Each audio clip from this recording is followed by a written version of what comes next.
Okay, good morning, how are we doing? So listen, one of the most unfortunate things about life is that it all comes to an end at some point, right?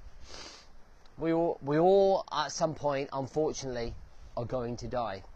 So I wonder whether in our last weeks, in our last moments of life, whether we'll look back and remember our career or our work in one of three ways. One, the thing that actually put you on your deathbed. Two, the thing that actually created a wedge and disconnect from your family, your kids, and actually caused you to be unhappy. Or number three, whether you managed your career and the way that you, and the relationship you had with your career, so that you could actually just say, I did what I needed to do. So let's get into this. Welcome to the Rise to Thrive show. I am your host, James Boardman, and if you are coming through, please do hit that love heart button. Even if you're just watching for a minute or two, it allows me to know who watches. And then in the comments, what I want you to do is let me know whether you are allowing work to consume and dominate your life. Okay, so just before we get into it, it's just to let you know that our elite 5-day Rise to Thrive challenge is now open. This time next week we will be starting on a 5-day venture for men who are looking to lead themselves in their lives. It's completely free, doesn't cost you anything. There's live coaching every single night. There's live challenges in the morning. It's a great way for you to be able to look after yourself, okay, and learn more about you. All right, that's that done. So listen, work for me is the biggest resistance that I have to battle with when helping men. Okay, so when I look back at my last 4 jobs, so I would have to go back all the way to 2001 to 2003. When I became a store manager of McDonald's. I went through college, I got fast track through McDonald's management program, got put through the paces and took it up pretty quick. And it was my first experience of roles and responsibility, of earning probably decent money back then, being within a corporate world and trying to manage staff and run staff. And at that age, as a young 20-something, I used to hate it. Used to hate it, right? Used to hate the responsibility, used to hate the self-pressure, yada, yada, yada. And at that time, I wasn't in a position to manage myself as I am now, right? That was 20 years ago. I then joined the military and joined a job that I absolutely loved. It offered massive amounts of opportunity, and it was something that I loved doing, okay? And then I left. And I became a college lecturer or college tutor, which probably is the worst job that I have ever even done, and absolutely hated it, hated the management, hated the infrastructure. It's just a really nasty place to work, and I hated it. And that used to cause monumental amounts of stress and pressure. So I kind of understand kind of like where many men are with their work and their career.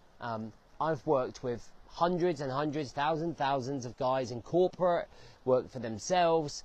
So I have a real good understanding about the problems with the work thing and how the work thing always ends up overshadowing anything else that's going on in your life. Okay, it's a frustrating thing.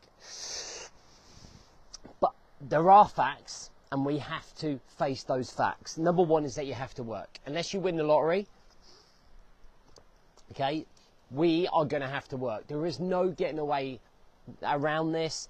Everything that I teach you in terms of personal development and self-development, it's all about managing yourself, but there is a period of time, there is an element of time where you have to work. Whether it's like an 8-hour shift or a 12-hour shift, it really doesn't matter. We cannot get away from that fact, okay? So I think the thing is, we have to consider ourselves quite lucky to have a job.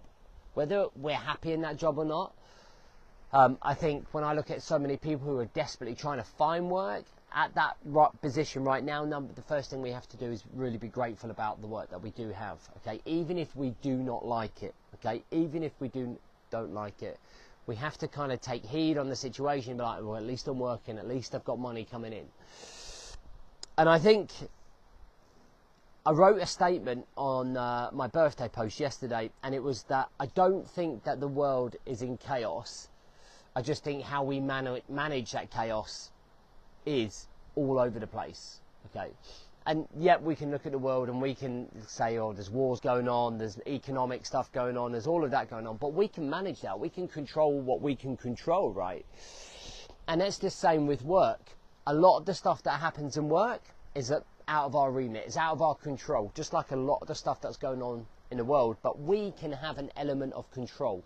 We can regain elements or parts of that work where we build a relationship in the workplace, where we go in, we do what we need to do to move the needle forward, we do what we need in terms of our roles and responsibilities, then at the end of the day, we can come out of that environment and then go back into the environment that we're most happy with, family, okay, or doing stuff for ourselves, or in the gym, or whatever it might be. So there's a couple of reasons that I've written here about why I think many people struggle within the workplace. And the first one is self-pressure. Now, I totally get it about self-pressure. I put myself under monumental amount of pressure to run this company. Okay, I set the standard very high. My expectations are high, probably much higher than they really should be. But I think when you work for yourself, you always have that self-pressure because you're always looking over your shoulder. You are responsible for your own paycheck, right? You're responsible for paying your own mortgage. When you work for corporate or you work for somebody else, you tend to really want to make a good impression, or you're being put under pressure from the top. However you look at whether it's self-pressure or external pressure, pressure is something that I don't think many people handle very well, which is why a lot of the things that we do help men to be able to handle that pressure, okay? Managing time, managing energy, disconnecting from work, focusing more on yourself, building your mental health up. All of these things are conditioned to help you with pressure. And we call them controlling measures, right? So controlling measures are morning routines, preparing yourself for the day mentally, emotionally, and physically, okay? Exercising, making sure that we have an exercise plan in place to make sure we're taking care of our stress levels, our overthinking levels, our distraction levels. It's what kind of keeps us sane, okay? And I think one of the other reasons is your relationship with work is really, really key. So I wrote down here, relationship with work, are you married to it? And I think some people can be married to their work, right? I think some people get so involved with their work, and as one of the lads has just said there, you can be replaced at any point. And I think when you work at a corporate level and you don't work for yourself, one of the things that you do have to understand, whether you've done 20 years or whether you've done 2 years, is that you can be ditched at any point. And the sacrifice for you is that you could have given your life for that. You could have stressed right out for that. It could have affected your marriage. It could have affected the time with your children. It could have affected your health. You've given them all of that, and they've turned around and let you go. And the relationship that you have to have, the relationship that I've built up with my work is that I'm quite passionate. I'm quite in a fortunate position, right? But in the position where I was at with the college, where I really hated the job, I used to go in and used to just like get through the day, do what I needed to do, knew that this wouldn't be forever, knew that I was going to work for myself at some point with that in mind, and just get through the day. Is that sustainable? I don't believe that it is, but I always had the plan to do this, or my first business was the boot camp, okay? But I always knew that I was going to leave.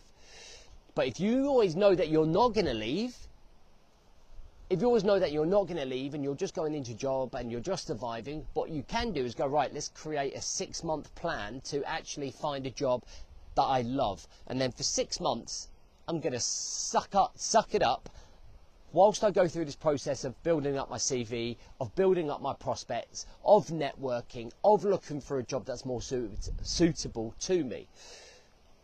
And don't give your soul to that job. Be passionate about your job, but there's a difference between being passionate during your working hours and then giving your soul to it. Because when you give your soul to it, that's when you start breaking down barriers and stripping time away from when you should be really with the family, when you should be taking care of your health, when you should be doing things that you want to do. Okay. And I see all of this. Like, I see people giving their souls and their hearts to it, and I see people then living in a bedsit whilst their wives are moving on because you paid them no attention, right? Let's not hold any barriers here. The ultimate sacrifice to people within their work is them completely disconnecting with their family. And I have had many a man on the phone to me crying, saying that they made the wrong mistake, made the wrong choice and made a mistake. And it's heartbreaking. It's heartbreaking. So I've put here, it taking time away from life, okay? I think there are barriers that we have to put in place with work, and I've put these in place. I've mentioned these here in terms of work-life balance. There are barriers. What time do you start? When are your breaks? What time do you finish? There is this infrastructure of your own passage of time when you work, okay? And around that side of things are the times that we spend with family. There are times that we spend looking after ourselves, and the times that we do things for us or with friends. And I think where it goes so wrong is that, and I don't mean this practically in a practical sense or a physical sense, is that work continues to follow you in here. Okay. So when we finish and we walk out the day, I think that a majority of men are still carrying work with them another 3 hours after work, which means that when they get home, they still have their armour on. And it means that they're not present because they're thinking about what's going on with work. It means that they're not connected with their wife because they're still thinking about work. And it's important to make sure that we create these barriers and implement them. And it's really, really important to make sure that we then dedicate that time and energy to other factors. Okay. If I was to look at the percentage of where people put their time and energy, for people that are struggling the most, I would say that it's almost like an 80-20 split between where your head is at for work and everything else. When really, work should be just 25% of your headspace. So 25% head, 25% family, 25% health, 25% personal development. So we're balancing out our life. It doesn't always work like that, but as a model or a theory, that's what we're looking at. So let's look at this work-life balance, about how we can manage that situation, right? Some of those are the biggest struggles. So transitional skills, I think, are highly underrated. And what I mean by transitional skills is going between workplace and personal space. Workplace and personal space. How do we transition our way of thinking, our mindset, to decompress?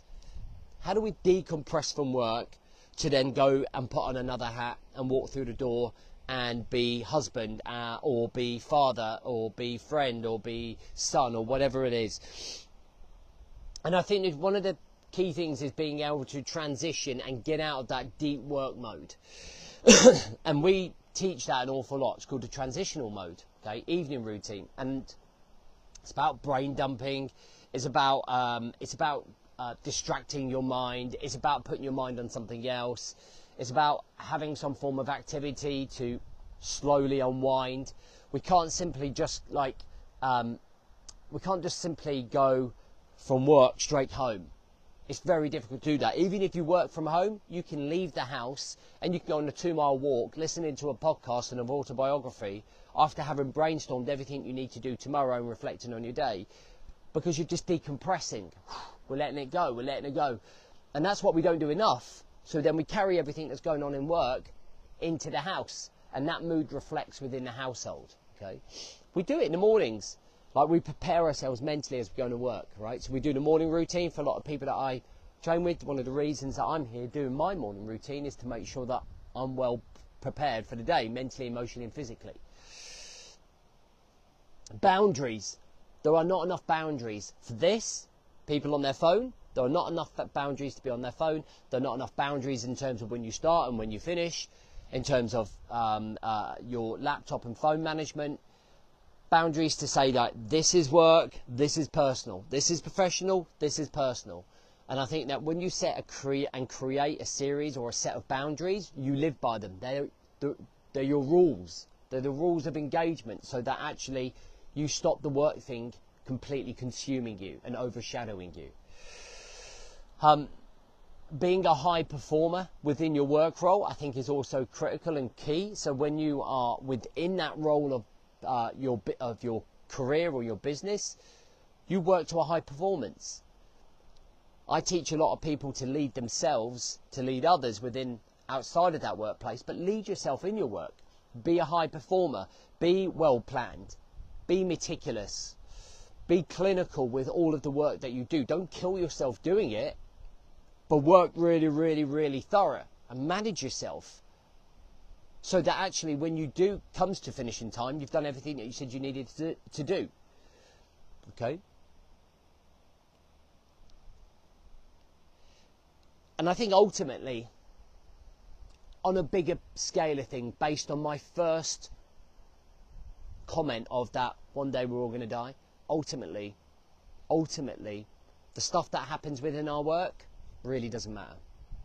Ultimately, like in a bigger scale of things, it does matter on that micro level of life. Yeah, I've got to get this task done, I've got to help that client. You know, those things are, but ultimately, as the bigger picture, the stuff that happens within our work, the things that we consume ourselves with stress with, the things that distract us, the things that overshadow us, the things that take us that takes time away from us and our family and our health, doesn't matter. If you have one bad day at work, is it the end of the world? I don't think it is.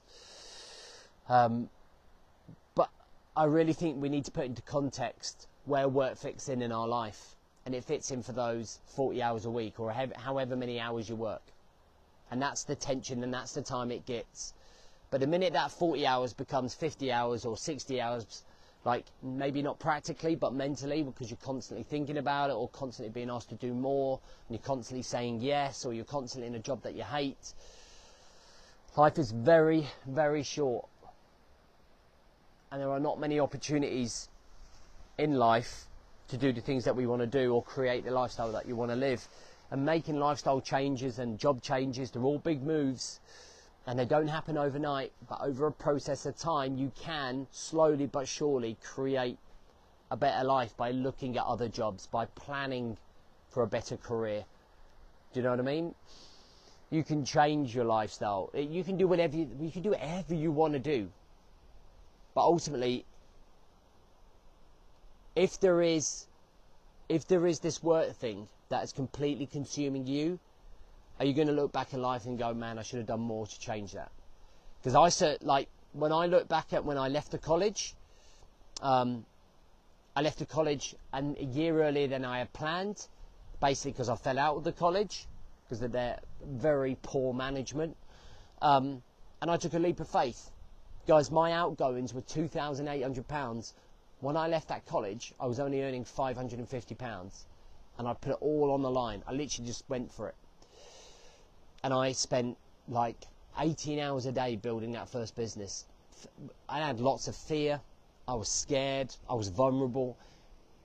And I'm not saying go out and be that drastic, but I'm saying I'm an idiot, and if I can do it, if I can go out there and I can build a business in a year by just watching YouTube videos and putting work ethic into it, you can achieve anything you want if you plan it.